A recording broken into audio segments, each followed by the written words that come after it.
this is basically it. Please, Jack Ma, warm.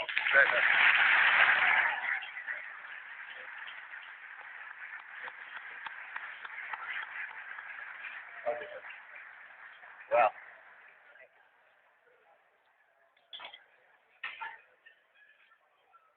Well, good evening, Mr. Ma. It is a great honor and pleasure for us all to have you here. I'm going to start with the conversation with a few questions.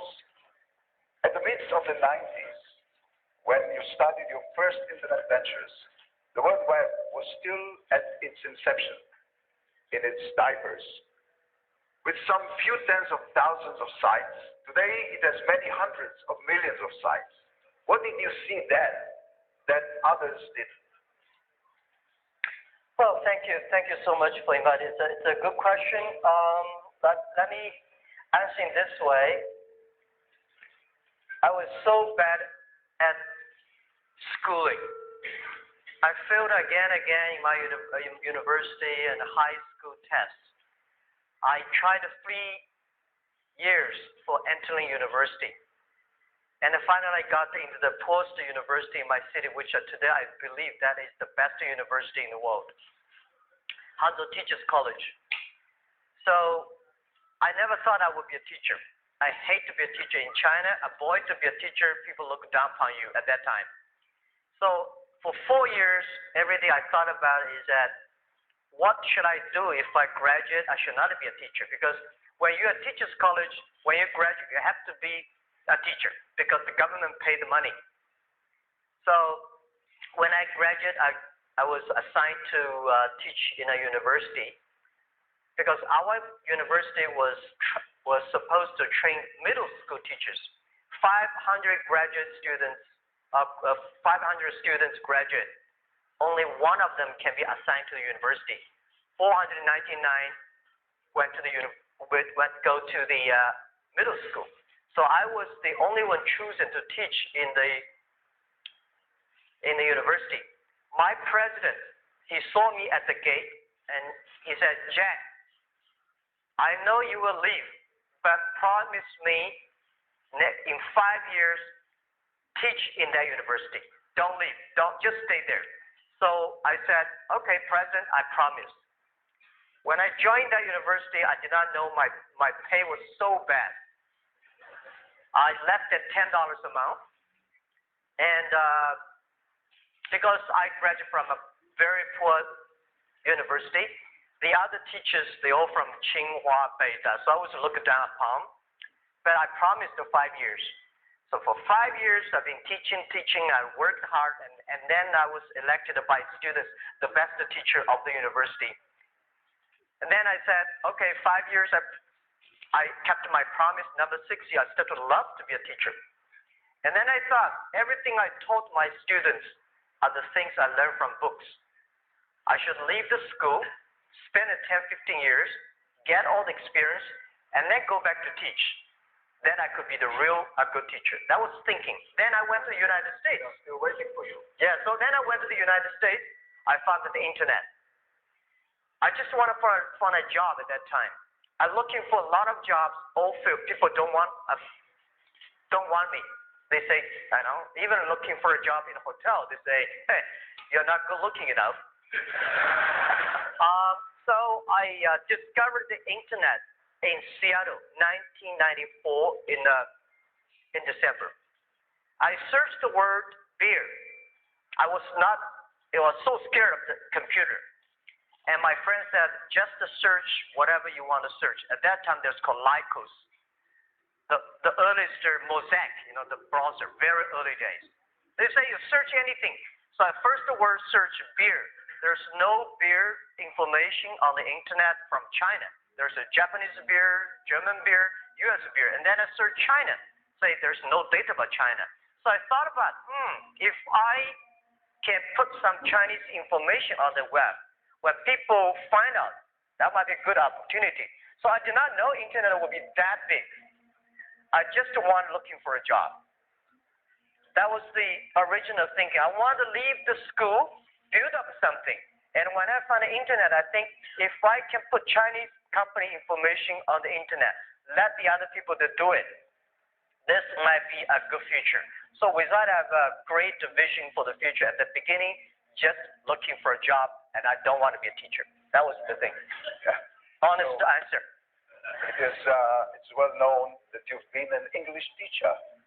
So let me, with your permission, allow me to teach you Hebrew. One word. One word in Hebrew. Okay. It's not very. In Hebrew, when we want to say, it's a slang word, when we want to say something is doing really great or super okay, we say sababa. Sababa. Sababa. Sababa. Looks like Alibaba. Sababa. Sababa. So one can say, and especially you, Alibaba is sababa. Thank you. Let's do it. Let's do it together. Yeah, Alibaba is sababa. So Thank you. after you led the largest IPO in history, a few years ago, you are quoted as saying to investors that Alibaba would become the 5th economic entity in the world, following US, China, Europe, Japan. What was your vision to achieve that? Yeah, because I never thought we would be today. I never thought I would be today. I think for my, when I leave university, I thought just doing something, and 10, 20 years later, I can go back to teach. I never realized I can achieve that much. When we look back today, we have close to 70,000 excellent young people in my company. We have so much data, technology, inference, 700 million users. I think all the things does not belong to me. There must be something that somebody in the sky wants Jack and your people should do something different. That was the thinking in the past 10 years always. But when our company went IPO, today we're like a $400 billion market cap. This does not belong to us. And why we succeed? Because we support the young people, we support the small, medium-sized companies, we support the women. And because of supporting these people, they just succeed. So we believe, how can we last our success? We believe we should support more young people. We should support more SMEs. We should support more women. If they are successful, we will be successful. That was, because I believe one thing, when you have a couple of $2 or $3 million, that money belong to you. When you have $20 million, you have a problems about money depreciation. You should buy this stock or that stock. When you have more than $100 million, $1 billion, that money does not belong to you. It's the social responsibility. People trust you, ask you to manage the money better. So that was the thinking. And then we decided, we say we should make a economy that is big enough with that economy, we can enable every young people, every small business, every woman globally. They want a global buy, global sell, global deliver, global pay, and global travel with the technology we're giving. We can create 100 million jobs for the world. Today, we create 33 million jobs for China. We hope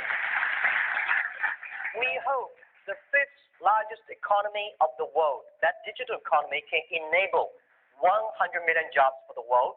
We can enable 2 billion population in the world. They can shop, buy everywhere. And we can create 10 million small business. They can be profitable through the internet. That was the vision. I don't know in my life can achieve that, but somebody will achieve it. If we continue to do it, if we cannot reach it in 10 years, why not 20 years? Why not 30 years? People should continue to do it, and someday, if somebody really reach that, we'll feel very proud.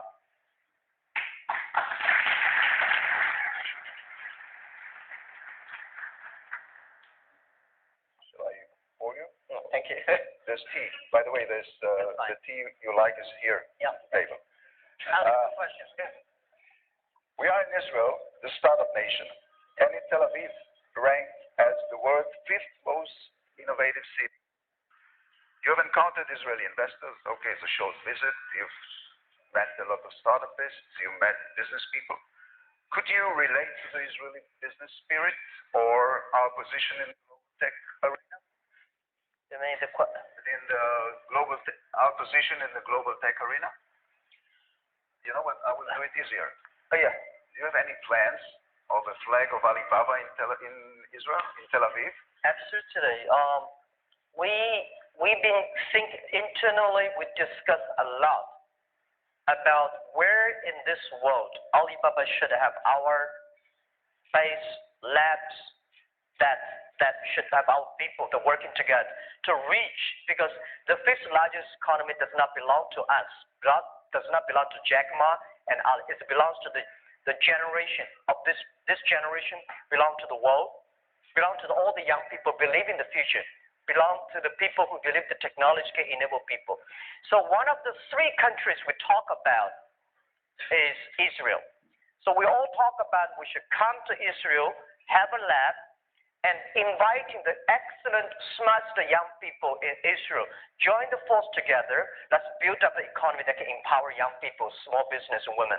So this is, we think, and actually we have already invested in 5 companies here. We only have 12 people here.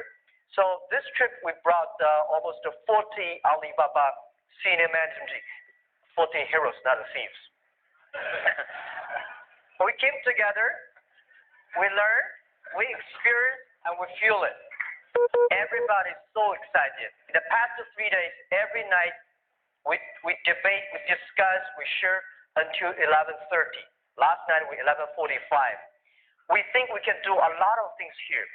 And I think we'll continue to invest here. We will join together with join the force of the venture capitalists to encourage more startups. And we would love to hire more people here. Together, build the 5th largest economy. It's not the 5th largest economy, does not belong to Jack Ma, does not even belong to China, belongs to our generation. That's what we think.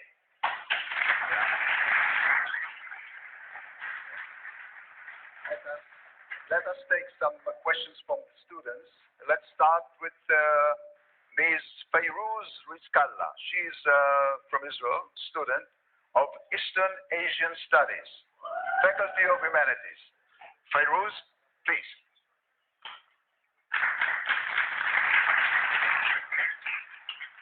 Hi. Can you hear anything? Nope. Okay. Now can everybody hear? Great. I'm very honored to be here and to be the first person to ask a question. As said, I am a student of East Asia Studies in Chinese and also Business Management here in Tel Aviv University. So therefore, I decided today to ask my question both in Chinese and in English. So it's an opportunity for me to try my Chinese. I'll start with the Chinese version. 你今天能给年轻人最有价值的决议建议是什么? Which is, what is the most valuable professional advice you can give to young people today?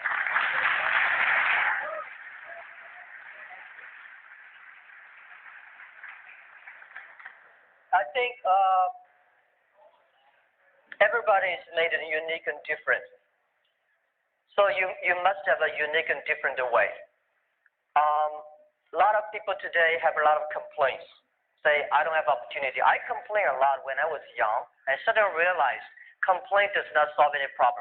Where the opportunity always in the place where people complain. There are so many opportunities in this world, because there are so many complaints. If you can solve the complaint, one of the complaints, that's the opportunity. So this is what we made. I think young people, if my advice to be an entrepreneur, don't be scared of failure or setbacks, and don't give up. There are a lot of books written about Alibaba, about me, which I'm scared of. One day I was reading on the plane, that's many years ago, in the newspaper. I was reading a guy introducing a guy, very great. I found out that people talking about me. No, that's not me. It was an article about a great person, and then finally I find out they are talking about me. I'm not that great. That's not me, right? I want to say is that if there's a book I want to write, is Alibaba 1001 mistakes. We came today to now. We made so many mistakes. People say, you are lucky. Yes, we are very lucky. We've been only 19 years to today's size. But we've gone through so many tough situations. We made so many mistakes that people cannot imagine. Probably 90 years, just like Israel. For 70 years, your country grew from nothing to today. You have gone through so many tough experiences. And that will make you different. That's what my advice.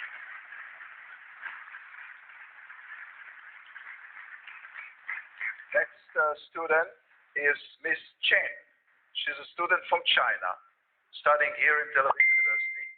MA in archaeology. By the way, your Chinese is very good. Yes. Miss Chen, please. Good evening, Mr. Man. It's a great honor to have you here. And you know, Taobao means a lot for Chinese overseas students, especially in Israel. My question is, if you could magically meet anyone from the past, who would that be? Thank you. Meet or be the person, that person? You mean magically meet that person? Yeah. Well, there are a lot of people I want to meet. In China, if the person I want to meet is Deng Xiaoping, without him, there would be no Alibaba. It's the reform. China was so set back and closed. And Deng Xiaoping said, let's open the door. And I know he loves smoke. When he stopped smoke, he got sick and he passed away. And I want to have a cigarette with him and thank him. And I want to thank a lot of people that in the history that, these people made great things that made us. So I think that Deng Xiaoping I would love to meet. And also Albert Einstein, right? And I also love to talk to the famous Jewish, the Karl Marx. He influenced China and all of them. I want to know more about his real thinking behind it. Yeah, so I think in the history you can see I want to meet a lot of people. But today the good thing is by reading books you talk. But a lot of books I start to suspect because a lot of books about us, which is not true. Even if we are still surviving, so talking to the people is a great opportunity. Thank you.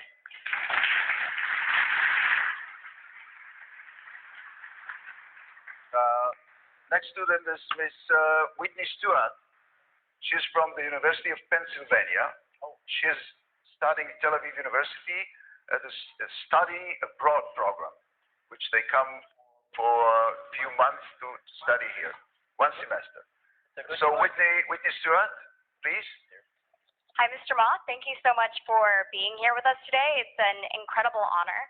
I would like to ask if you hire based on a specific educational background. Thank you. No. Absolutely not. Because if we hire based on the education background, Jack Ma can never be accepted by Alibaba.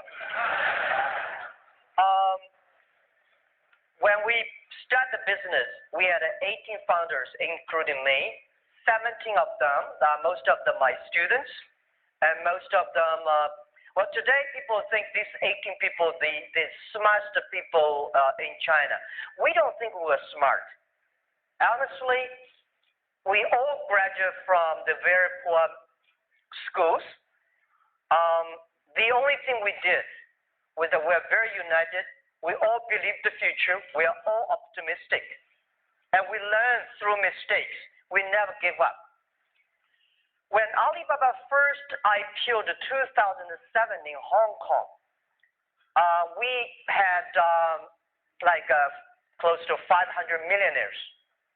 We made 500 millionaires, and I had a talk with people in the room. I say, hey, everybody, now we are very successful. We are all millionaires. Do you think we are smart than the others? People say, no. Do you think we work harder than the others? No. The early days when because we had a strange name, Alibaba, people say, what a company. A lot of people think it's a company of telling lies. We cannot even hire people. We say if the people who is not that much disabled, we all hire them. Because nobody want to join us. But we go through it. So I asked those 500 millionaires, there's one thing. Those people who think they're smart, after half year, they all gone. They start to build up their own. They don't believe our model. They don't believe by helping others, by helping small business, you can make money. Because 20 years ago, only by helping big companies you can make money. By helping small companies, you don't have a chance. So smart people left us. Those people believe they are excellent. The headhunting company all come. They headhunt our people. We are the people, nobody even comes to hand us.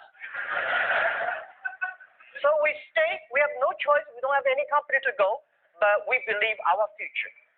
So after 10 years, we survived, and today the same. We don't believe those people. I think this is what I give advice to students in Harvard or Tsinghua. If you graduate from famous university, please respect the people who graduate from the poor schools. Those people like us graduate from a poor universities. Please respect yourself. We have chance if we work together.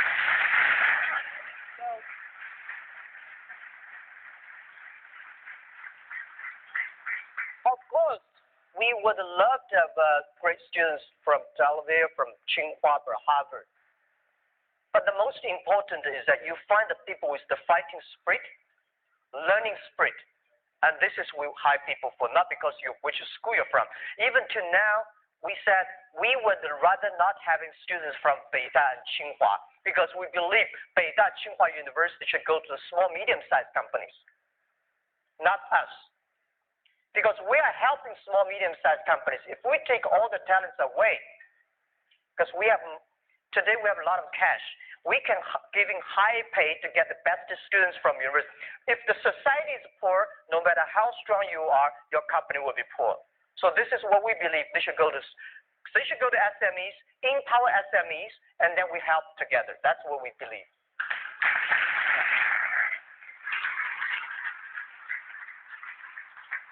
Miss Shani Masti, a student of industrial engineering, please. Hi. I really appreciate the vision that you have for the younger generation. And considering that, I was wondering, what do you wish for your children? My children. I want them to be healthy, to be happy, do things what they like. They don't have to sort of like do what the father wants them to do. They do things what they want. The only thing I think that as the parents should giving them health, optimistic for the future. No matter whatever in your life you will encounter all kinds of things. Be optimistic. And next is education. If she wants whatever education wants, I support her. Rest of it, she goes on her way. So this is what I expect my kids to have: good health and happiness. Don't be Jack Ma second. It's tough because I know I'm not me. I don't want my kids, unless they want to, right? I think I would tell them it's very lonely. You have to have a strong will. Normally, if you want to be leaders means loneliness. Leaders means responsibility. If you're responsible for one person, you are yourself. If you are responsible 8 million people, you are Prime Minister of Israel. If you are responsible 1.4 billion people, you are President Xi Jinping. So it's about responsibility. Not everybody would love to do that. And it's okay. But this is what I give my children. I want them to be happy and healthy.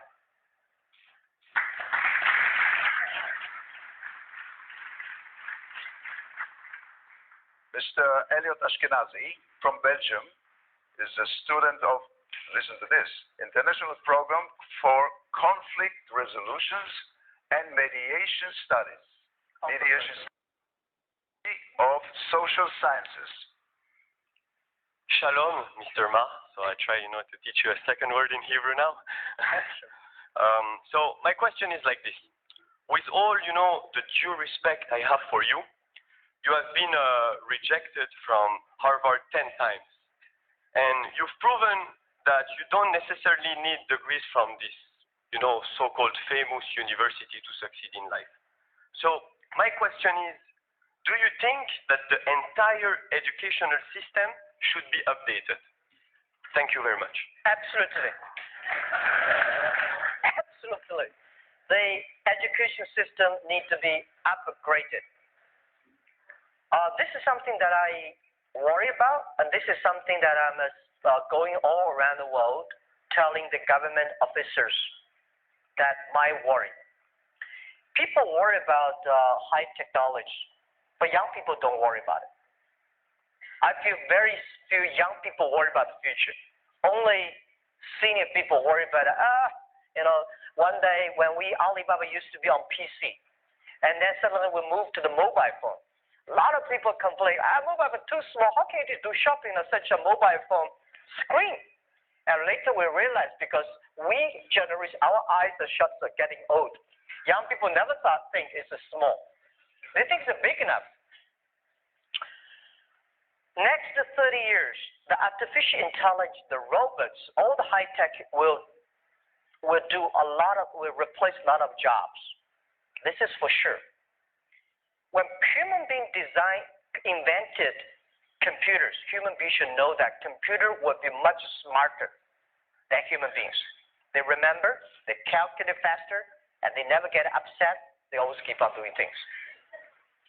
But don't worry about it.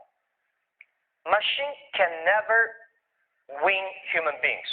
Machine can do only things machine can do better. Human beings have hearts. Machine only have chips.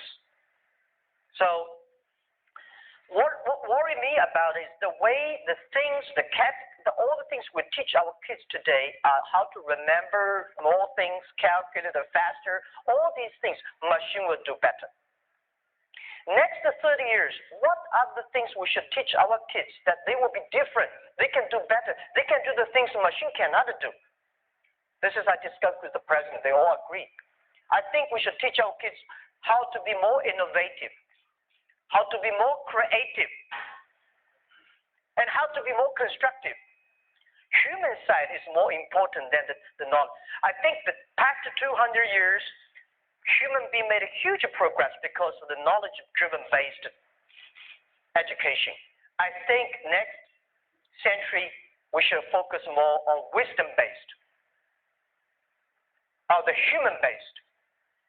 So this is, I think, next 30 years, please pay special attention to the education system reform that our kids will never get disappointed because of the machine take a lot of jobs. There are a lot of jobs waiting for human beings. And next thing is I want to say is that pay attention to these companies who have less than 30 employees. Please pay special attention to the young people who are below 30 years old, because this is the generation who are born internet. They will change the world. So education is the key.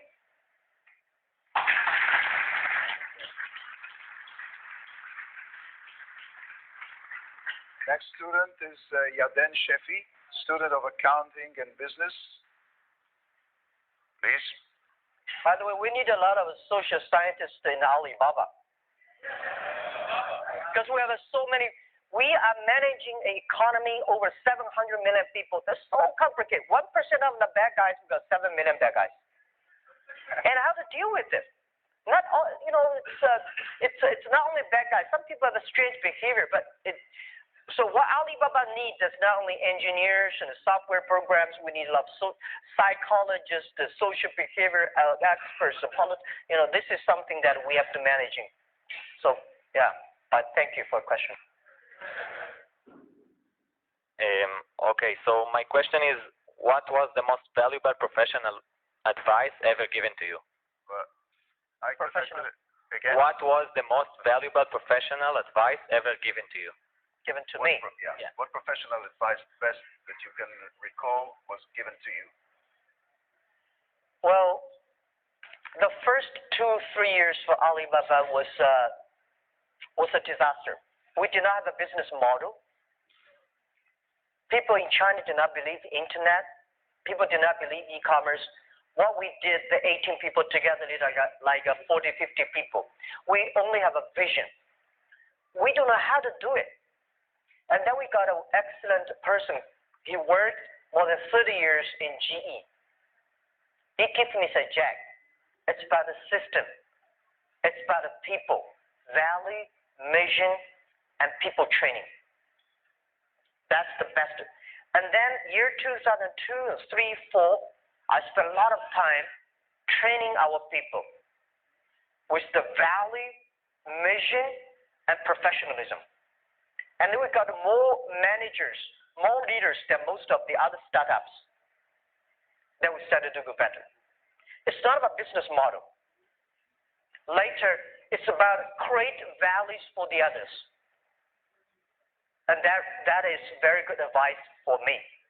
And we made Alibaba different. Even to today, we're still so much mission-driven, value-driven. And I believe we want to last 102 years. We were born 1999. Last century, we had 1 year. We want to go through 100 years this century, plus 1 year, 102 cross 3 centuries. So in order to survive, we have to be mission-driven, value-driven, and people-driven. Today we do e-commerce. Tomorrow may not. The day after tomorrow, we don't know what we do. But if we're mission, value-driven, if we believe in young people, if we want to supporting the other people to be more successful, there is always business model. There's always money to make. That's what we believe.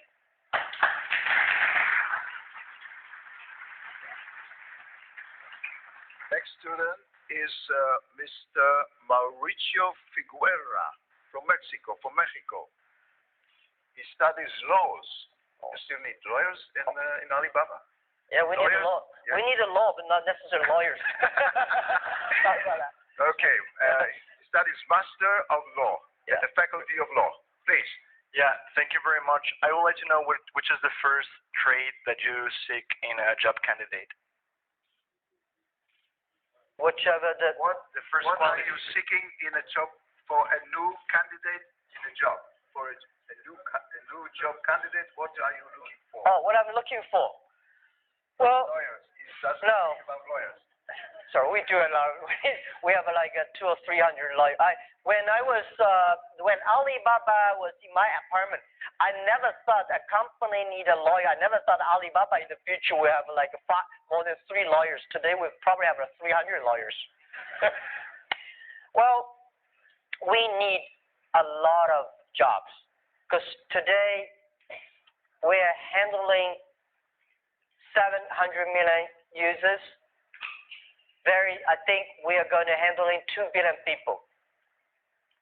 There are so many things that we have never seen, never imagined before. There's a lot of jobs like data, cloud computing, AI, we call Alibaba Intelligence. And there are so many things, the machine learning, that we don't know. And I don't think today there is expert of these things. Don't tell me somebody is the expert of e-commerce.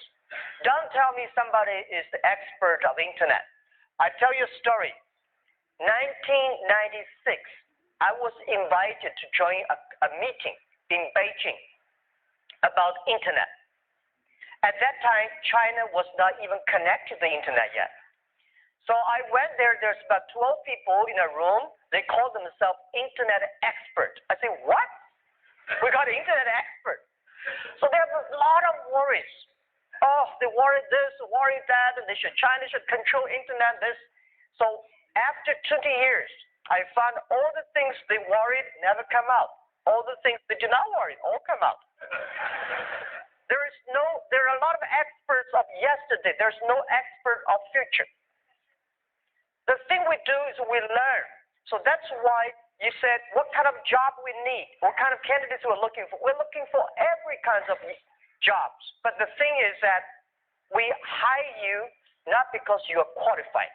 We hire you because you will be qualified if you learn together with us.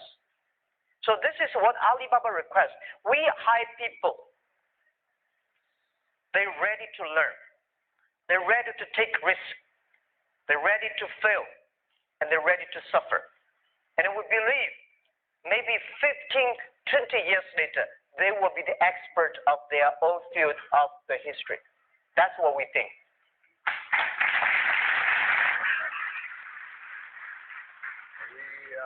We're going to conclude the session. So let me ask you, before we conclude, a personal question. You being at the helm of a mega company is always stressful. We know that you sing. We know that you dance. We know that you're an expert and movie star in martial arts. That's all we know. But what do we don't know that you do only for yourself? To relax, to wind up. Tell us something that we don't know. Of course, there are a lot of things you don't know, and And we won't know. Okay. Yeah, you see, I sing. I sing very good in my bathroom, but when I sing in the public, always feel. I feel the 3 times. In front of my colleagues, the first time I feel 30,000 colleagues in the big auditorium. I thought I can sing well in my bathroom, so I started to sing there. Failed. And I love to paint. Oh, that's new. Yeah, I love to paint, but I'm not traditional painting. I think if Picasso can do it that way, why should I cannot do it that way? But I painted, and I got criticized by a lot of artists in China to say, you are destroying our art. There are 3 Jack Ma's, I think. The first Jack Ma is people's imagination. You think he's great, he's bad. I think Jack Ma is not great, is not bad, is not smart, is a normal. The day when I told my 17 founders in my apartment, I say, if Jack Ma and his team can be successful, 70 or 80% of young people in China can be successful. We're not smart, we don't have money. We don't have technology. We don't have anything. The only thing is that we work together for future. So we said, if we succeed, 80% of young people in the world, they can be successful. That was who we are. So people think, Jack, this is that your imagination. That is not me. So when I look at people say, hey, Jack Ma, people criticize him. I'm happy. People criticize. That's not me. People praise him and say, no, that's not me. I know very well this is not me. The second, Jack Ma is the CEO, chairman of Alibaba. That's a tough job because all the easy, good things my team finished. A tough job. The things that came to me, normally not easy. You have to be, you have to be a CEO like. This is not me. It's my job. It's me. It's my personal. I'm a straight boy, like any boys, in a poor family. I came from a very poor family, poor education. I love to make friends. I love to have fun. So I want to be back to myself. This is what I do anything, a lot of things that any boy wants to do, I want to do. And I want to enjoy a lot of life. But this is why I want to retire early. I can go back to myself. Because this is not me. This is my job. And the real Jack is something that I always want to come out. And every year I want to do something new. Well,